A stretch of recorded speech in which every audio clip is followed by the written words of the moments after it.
नमस्कार. घरगुती भोजन या चॅनलमध्ये तुम्हा सर्वांचं अगदी मनापासून स्वागत आहे. आज आपण गव्हाच्या पिठामध्ये कोथिंबीर घालून अतिशय भन्नाट अशी रेसिपी बनवतोय, जी की तुम्हा सर्वांना खूपच जास्त आवडेल. चला तर मग याचं आपल्याला काय बनवायचं आहे ते पाहण्यासाठी व्हिडिओ कुठेही स्किप न करता शेवटपर्यंत नक्की पहा. रेसिपी अतिशय मी झटपट आणि सोप्या पद्धतीने सांगितलेली आहे. वेळ न घालवता आपण लगेच आपल्या आजच्या रेसिपीला सुरुवात करूया. सर्वप्रथम ना इथे आपल्याला कोथिंबीर घ्यायची आहे. आता ही कोथिंबीर आपण स्वच्छ पाण्याने व्यवस्थित अशी धुवून घेऊया. बऱ्याच वेळा कोथिंबीरवरती माती वगैरे लागलेली असते, त्यामुळे कोथिंबीर स्वच्छ अशी धुवून घ्यायची. धुवून घेतल्यानंतर पाण्यातून व्यवस्थित निथळून काढायची आणि त्यानंतर कोरड्या कपड्याने स्वच्छ पुसून घ्यायचे. आता ही कोथिंबीर आपण बारीक बारीक अशी चिरून घेऊया. आता ही कोथिंबीर जराशी कोवळी आहे, त्यामुळे याचे थोडेसे देठ घेतलेले आहेत. तुमच्याकडे अशी कोवळी कोथिंबीर नसेल तर त्याचे फक्त पाणी पाणी घ्या. सर्व कोथिंबीर आपल्याला शक्य तितकी अगदी बारीक बारीक अशी चिरून घ्यायची आहे.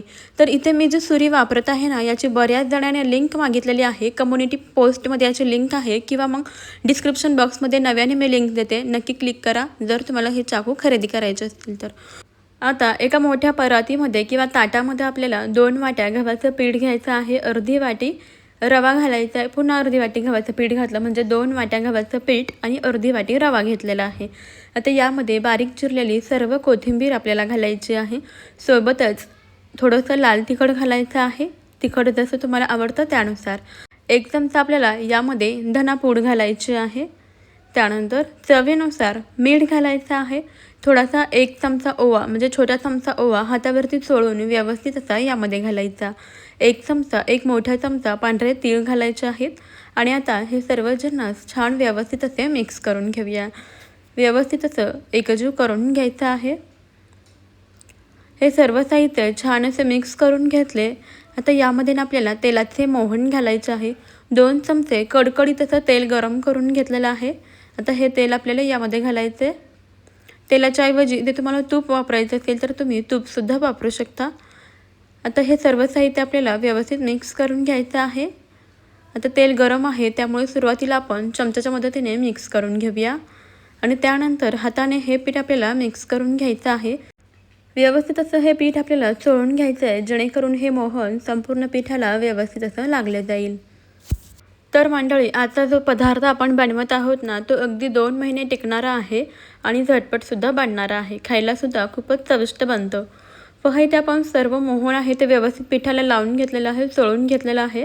पीठ हातामध्ये घेतल्यानंतर पहा अशा पद्धतीने आता मुटका तयार होतोय, म्हणजे मोहन सर्व पिठाला व्यवस्थित लागलेला आहे. आता यामध्ये आपल्याला पाणी घालायचं आहे आणि हे पीठ मळून घ्यायचं आहे. जसे आपण चपातीसाठी पीठ मळतो ना, अगदी त्याच स्वरूपाचं इथे आपल्याला याचं पीठ मळून घ्यायचं आहे. गरजेप्रमाणे जसं जसं लागेल तसं यामध्ये पाणी घालूया आणि आपण हे पीठ मळून घेऊया. तर मंडळी, तुम्हाला एक निवेदन आहे की तुम्ही माझा आजचा हा व्हिडिओ कोणत्या शहरातून किंवा मग कोणत्या गावातून पाहत आहात मला कमेंटमध्ये नक्की कळवा. म्हणजेच मला सुद्धा समजेल की आपल्या घरगुती भोजनच्या युनिक अशा रेसिपीज कुठपर्यंत पोहोचतात. पहा इथे आपण अगदी व्यवस्थित असं हे पीठ मळून घेतलेलं आहे. आता यावरती झाकण ठेवायचं. 10 मिनटाकरता आपण झाकण ठेवलं होतं. 10 मिनटानंतर यावरचं झाकण काढायचे आणि पुन्हा एकदा 1 मिनिटभर हलकंसं असं हे पीठ मळून घ्यायचं आहे. पहा हे पीठ अगदी व्यवस्थित असं भिजलेलं आहे. यामध्ये रवा घातला होता आपण, रवासुद्धा व्यवस्थित असा भिजला गेलेला आहे. आता लगेचच आपल्याला याचे ना गोळे करून घ्यायचे आहेत. चपातीसाठी जसे आपण गोळे बनवून घेतो अगदी त्याच स्वरूपाचे इथे आपल्याला या सर्व पिठाचे गोळे बनवून घ्यायचे. पहा इथे आपले असे 4 गोळे तयार झालेले आहेत. आता लगेच आपल्याला याला लाटून घ्यायचे. तर इथे आपण पोळपट बेलन घेतलेला आहे. आता हा गोळा आपल्याला कोरड्या पिठामध्ये बुडवून घ्यायचा आहे आणि लगेचच याची पारी लाटून घेऊया, म्हणजेच चपाती लाटून घ्यायची आहे. अगदी पातळसर अशी ही पारी लाटून घ्यायची आहे. सर्व बाजूनी छान एकसारखी पातळसर अशी आपण याची चपाती लाटून घेऊया. आता इथे तुम्हाला आयडिया आलीच असेल की आज आपण कोथिंबीरपासून काय बनवतोय. तुम्ही वेगवेगळ्या भाज्यांपासून, मेथीपासून वगैरे बनवलं असेल, पण कोथिंबीरपासून सुद्धा हा पदार्थ नक्की ट्राय करून पहा. पहा इथे आपण छान पातळसर एकसारखी अशी ही पारी लाटून घेतलेली आहे. आता इथे आपल्याला ना काटा चमचा घ्यायचा आहे आणि याच्या पद्धतीने याला अशा पद्धतीने होल करून घ्यायचे आहेत. सर्व पारीवरती अशा पद्धतीने आपण होल करून घेऊया आणि त्यानंतर असा ग्लास आपल्याला घ्यायचा आहे किंवा वाटी किंवा डब्याचं झाकण तुम्ही घेऊ शकता आणि अशा पद्धतीने याच्या गोल गोल अशा पापडी बनवून घ्यायच्या आहेत। इथे आज आपण कोथिंबीरपासून अगदी 1-2 महिने टिकणारी पापडी बनवतोय। खूप छान कुरकुरीत तयार होतात। पहा अशा पद्धतीने आपण सर्व पापडी बनवून घेऊया। तुमच्या आवडीप्रमाणे तुम्ही या वेगवेगळ्या आकारामध्ये याला कट करून घेऊ शकता। असं गोल पुरीसारखं बनवू शकता किंवा शंकरपाळीसारखं वगैरे सुद्धा याला कट करून घेऊ शकता। आता याच पद्धतीने आपण उरलेल्या सर्व पिठाच्या पापडी बनवून घेऊया। कोथिंबीरपासून तुम्ही बरेच पदार्थ बनवले असतील, पण ह्या पापड्या कधी बनवल्या नसतील, त्यामुळे एकदा तरी अशी पापडी नक्की ट्राय करून पहा। झटपट तयार होतात आणि 2 महिने सुद्धा आरामशीर टिकतात। तर अशा पद्धतीने इथे आपण सर्व पापडी बनवून घेऊया। पातळ अशा पापड्या बनवून घ्यायच्या आहेत, जेणेकरून पापड्या अगदी छान कुरकुरीत होतील। पहा इथे आपण सर्व पिठाच्या कोथिंबीरच्या पापडी बनवून घेतलेल्या आहेत। आता आपण याला तळून घेऊयात। गॅसवरती अगोदरच तेल गरम करायला ठेवलं होतं। तेल व्यवस्थित गरम झालं की यामध्ये आपल्याला पापडी सोडायच्या आहेत। तर कढईमध्ये मावतील इतक्याच पापडी आपल्याला यामध्ये सोडायच्या आहेत। सुरुवातीला आपल्याला गॅसची फ्लेम हाय ठेवायची आहे आणि 1-2 मिनिटानंतर लो फ्लेम ठेवायची आहे किंवा मध्यम ठेवायची आहे। तर आपण पापडी सोडून घेतलेल्या आहेत। 1 मिनिट झाला की आता आपल्याला गॅस हा मध्यम ठेवायचा आहे।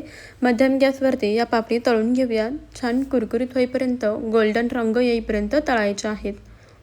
पापडीवरती आपण असे होल पाडून घेतले होते ना काट्या चमच्याने, यामुळे काय होतं, या पापडी अगदी कुरकुरीत अशा तयार होतात।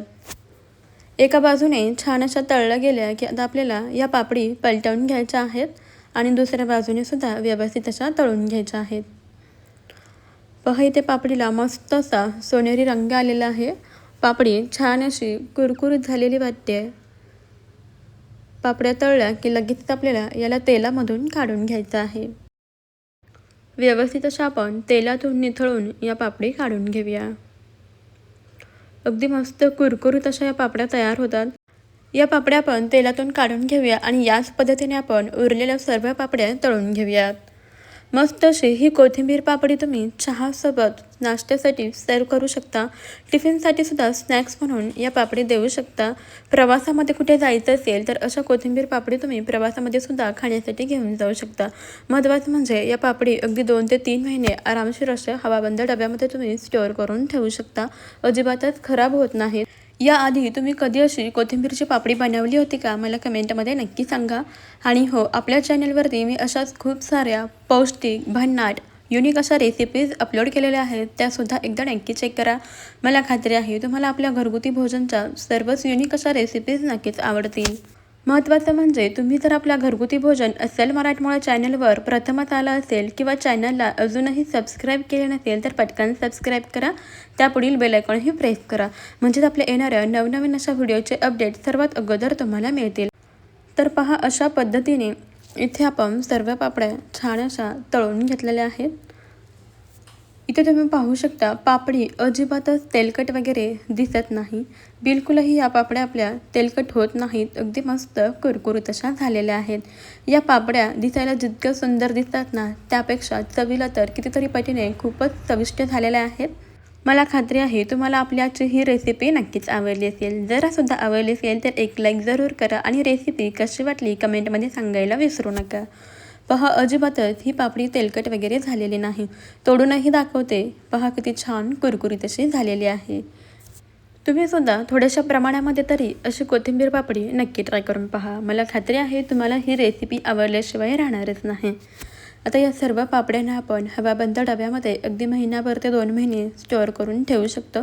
चहासोबत खाऊ शकतो, स्नॅक्स म्हणून खाऊ शकतो। चला मग मंडळी, आपण भेटूया आपल्या पुढच्या नवीन अशा युनिक रेसिपीमध्ये। तोपर्यंत खात रहा, मस्त रहा आणि सर्वात महत्त्वाचं म्हणजे हेल्दी रहा। आजचा व्हिडिओ तुम्ही अगदी शेवटपर्यंत पाहिलात आणि वेळात वेळ काढून पाहिलात, त्याबद्दल तुम्हा सर्वांचं खूप खूप अगदी मनापासून धन्यवाद। चला मग आता आपण भेटूया आपल्या नवीन अशा रेसिपीमध्ये। तोपर्यंत बाय बाय।